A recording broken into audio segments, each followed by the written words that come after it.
Una mirada a Cristo. Vida ejemplar de la Madre María Teresa Botello Uribe. Capítulo 82. Hallazgos. Te doy gracias, Señor, de todo corazón, pues tú has escuchado las palabras de mi boca. En presencia de los ángeles, salmodio para ti. Salmo 138:1. Era una situación tras otra lo que a diario se presentaba para la Madre General y sus consejeras. Desde que se compró la propiedad de la casita en Salita Castel Jubileo 11, que está situada sobre una colina, se notaba que de repente había pequeñas grietas en las paredes o en el jardín, y más aún después de algún terremoto, ya que Italia es un país de sismos. Un día estaba una hermana japonesa tocando el piano en una salita llamada la Sala Verde, por los muebles que tenía. Actualmente es donde quedó la oficina de la Superiora General después de la remodelación. En eso, le cayeron encima unos pedacitos de cemento que recubre el techo. Salió corriendo diciendo, techo piano caer, techo piano caer. Fuimos a ver de qué se trataba y efectivamente se estaba cayendo el techo. Había unas grietas en la pared y en el techo de las que no nos habíamos dado cuenta. Por seguridad, la Madre General prohibió que se entrara a la sala y mandó a que, con ayuda de unos trabajadores, se sacara el piano de allí. El resto de los muebles los sacamos nosotras.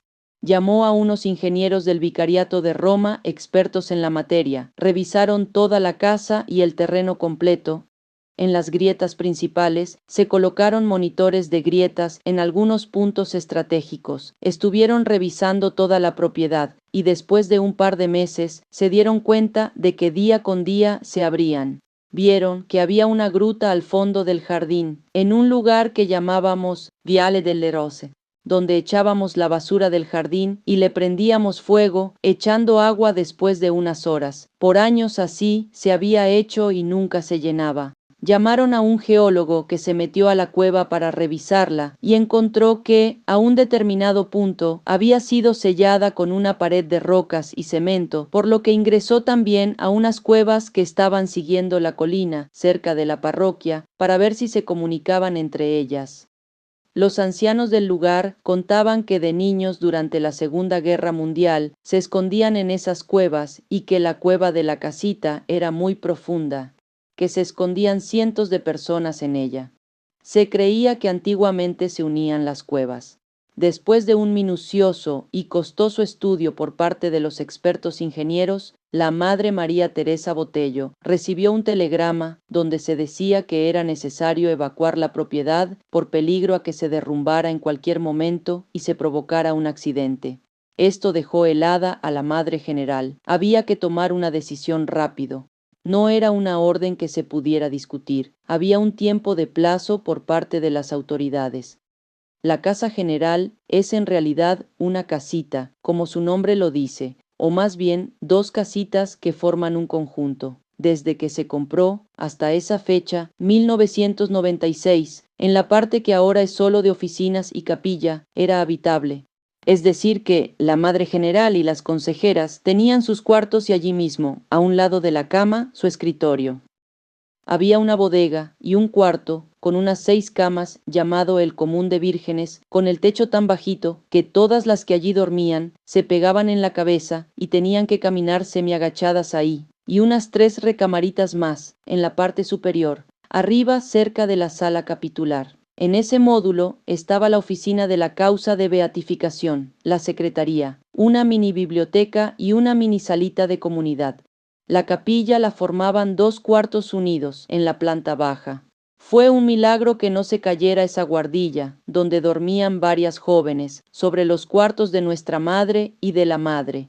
Cuando se quitó el papel tapiz, se dieron cuenta los ingenieros de que había unas enormes grietas en el cuarto de la Madre General y que el piso superior se apoyaba en el muro sin vigas ni otro sostén, es decir que, en un terremoto un poco más fuerte de los habituales, se hubiera seguramente derrumbado.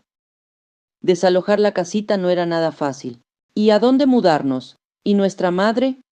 Así comenzó la odisea de buscar una casa pequeña que se pudiera rentar para el Consejo General y algunas hermanas que hicieran pie de casa. A las estudiantes se les mandaría a la casa de Garampi y alguna que otra a la casa de Pisoniano. Se buscó y se recorrieron varias propiedades, y nada, todas con la renta muy elevada y otras tan sucias y destruidas que hubiera salido muy caro repararlas para hacerlas habitables, y no había dinero ni para una cosa ni para otra. ¿Qué hacer en estos casos? De nuevo, la Madre General llamó a los ingenieros y les explicó la situación tan difícil en la que económicamente estaba la congregación. Les pidió que revisaran muy bien la otra parte de la casa, donde está el comedor, la lavandería, la cocina y algunos dormitorios. Se vio que las grietas de esa parte permanecían igual, que era más estable y que podía ser temporalmente habitable porque también requería intervención desde el techo. Entonces se tomó la determinación de desalojar por completo la casita, el módulo de las oficinas y la capilla. Se colocaron unos andamios de protección sobre el sarcófago de la Madre María Inés, que previamente se envolvió en gruesas colchas, hule espuma y hasta un colchón de cama, para que si se caía el techo no se dañara. El comedor se convirtió en todo. Allí, entrando, a mano izquierda, se colocaron los archiveros de la Secretaría General. La biblioteca quedó todo en cajas. La salita de comunidad quedó a la entrada del comedor a la derecha. Los muebles, escritorios, etc., se les dio un lugar también en el comedor, o donde se pudiera. En la planta alta, subiendo las escaleras cerca de la cocina, se improvisó la capilla, donde después fue la sala de comunidad. Nos quedamos las hermanas que haríamos pie de casa, las consejeras y las que seguíamos trabajando en la oficina de la causa, a la que también se le dio un lugarcito, pues no se podía detener ese trabajo. Todo siguió funcionando igual, nada se detuvo, solo que en espacios muy reducidos, pero eso sí, todo ordenado. El comedor de la comunidad quedó en un cuarto que estaba a un lado de la cocina, que en ese entonces solo tenía entrada por el patio. La Madre General y las consejeras se fueron a los pequeños cuartos de arriba, y allí era de nuevo su dormitorio y oficina, demostrando con alegría una gran sencillez y adaptación a las circunstancias y a la pobreza. Fue tal la tensión de ver que se caía la casa, que había que repararla y sin dinero, que de nuevo la madrecita se volvió a descompensar. Un sábado decidió que fuéramos todas a Pisoniano. Poco después de la comida se sintió muy mal. La presión le subió a 170/80. Por un momento se desvaneció. Ella sintió que se le iba la vida, según comentó después. Claro está que la cardióloga le mandó a hacer análisis y ecocardiograma, y con el fin de evitarle hospitalización, la mandó a reposar 3 días con la condición de que se le aplicaran en casa sus sueros y medicamentos intravenosos. En esta ocasión, la cardióloga Sandrick la amenazó con suspenderle todos sus viajes por lo que restaba del año. La Madre María Teresa Botello se sujetó dócilmente, viendo en la doctora y en sus consejeras la voluntad de Dios, todo con el fin de estar bien y poder realizar las visitas a las regiones que le faltaban. Apenas recuperada, volvió a ir a la fábrica Domus Dei, donde hicieron el vitral de la Virgen de Guadalupe, que fue colocado en la capilla de la Madre María Inés. En ese entonces ya les había dicho que deseaba se hiciera en bronce, una escultura de la Madre Fundadora. Tenía cita con el escultor para platicar sobre cómo la deseaba. El escultor la escuchó muy atento. Le preguntó cómo era la Madre Fundadora y si la quería de pie, sentada, etcétera, etcétera. El escultor solicitó muchas fotos de la Madre María Inés. Quería que le consiguiéramos fotos de todos los ángulos posibles. Luego vio que había una foto en el Vaticano de la Madre María Inés a un lado de la Madre María Teresa Botello, que le gustó mucho. Entonces le dijo a la Madre que él haría una bella escultura, pero con la condición de que ella fuera la modelo. ¿Qué? ¿Modelo yo de nuestra Madre Fundadora? No, ella era muy bonita y con porte. No, creo que no es necesario. Entonces el escultor se rió y le dijo: Mire, madre, usted póngase allí, en la postura que más tomaba la Madre Fundadora, y yo voy a hacer unos dibujos. La madrecita, muy obediente, se paró donde le dijo, sobre unos escaloncitos, y así posó un buen rato, mientras le platicaba de la Madre María Inés y de su obra. Pero allí no terminaba la penitencia. Resulta que el escultor me pidió que le tomara a la Madre General fotos de todos los ángulos con el hábito completo, tal y como quería que quedara la escultura. ¿Fotos mías? para la escultura de nuestra madre? Es una broma, ¿verdad? Si no me las trae, no hay trato. Dijo el escultor fumando su cigarro tranquilamente, mientras terminaba un esbozo de la Madre María Teresa Botello. Y cuanto antes mejor, porque me llevará tiempo hacer la escultura y quiero que venga a verla según avance en ella.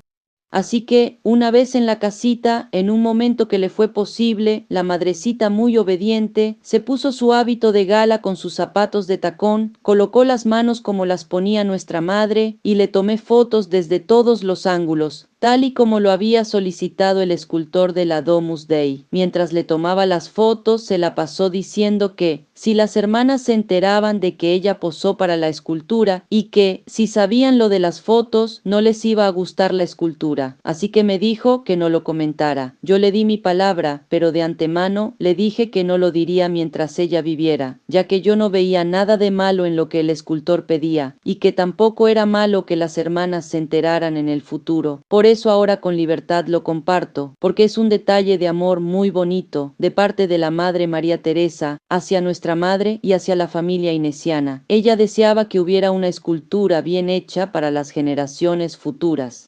Fueron meses de trabajo en la escultura, porque el escultor tenía mucho trabajo, y no era la única obra que tenía que terminar. Así, una vez que le llevamos las fotos de la Madre General, se puso a trabajar, y de vez en cuando el escultor llamaba a la Madre General para que fuera a la Domus Dei, primero para volver a posar, luego para que viera los dibujos de cómo quedaría la escultura. El dibujo estaba bellísimo. La madre solo le corrigió algunos detalles. El artista volvió a dibujarlos y la madre volvió a ir a verlos. Finalmente los aprobó. La madre solicitaba una escultura tamaño real, pero el escultor aclaró que debía ser la escultura mucho más alta de lo que medía la madre fundadora, que normalmente se hacen de 8 a 10 centímetros más altas de lo que medía la persona, de lo contrario no luce la figura. Así que, si la Madre María Inés medía 163 centímetros, pues la escultura tendría que medir de 170 a 173 centímetros, y obviamente el cuerpo debía hacerse según la proporción. La madre platicó todos estos detalles en la casita ya en el comedor, para que todas las hermanas presentes estuvieran informadas de que el molde pertenecía a la congregación y que no lo dejaran perder, y agregó que la escultura sería 10 centímetros más alta de la estatura de nuestra madre. No vayan a pensar después las siguientes generaciones que nuestra madre era muy alta o muy gruesa como la estatua. La escultura se hizo con la fundición a la cera perdida, también conocida como vaciado a la cera perdida, que es un procedimiento que permite obtener figuras de metal. Fue necesario hacer un molde, que se elaboró a partir de una figura modelada en cera de abeja. La escultura en cera luego se cubrió con una gruesa capa de material refractario que se solidificó. Una vez que este material endureció, se metió en un gran horno que derritió la figura de cera, la cual salió por unos orificios que se habían dejado para este propósito. Por eso se llama cera perdida, y en ese molde se inyectó el bronce fundido, que tomó la forma exacta del modelo que se había creado en cera. Después, para extraer la figura, se retiró el molde, que puede ser reutilizado y es más costoso por ser un molde más duradero. Lógicamente, lo que se pretendía era que se siguiera usando con los años y que cada región mandara hacer una o varias réplicas, ya fuera completas o solo de busto, de bronce como la de la casita o de imitación bronce, que es más ligera y que es la recomendable para ser enviada al extranjero.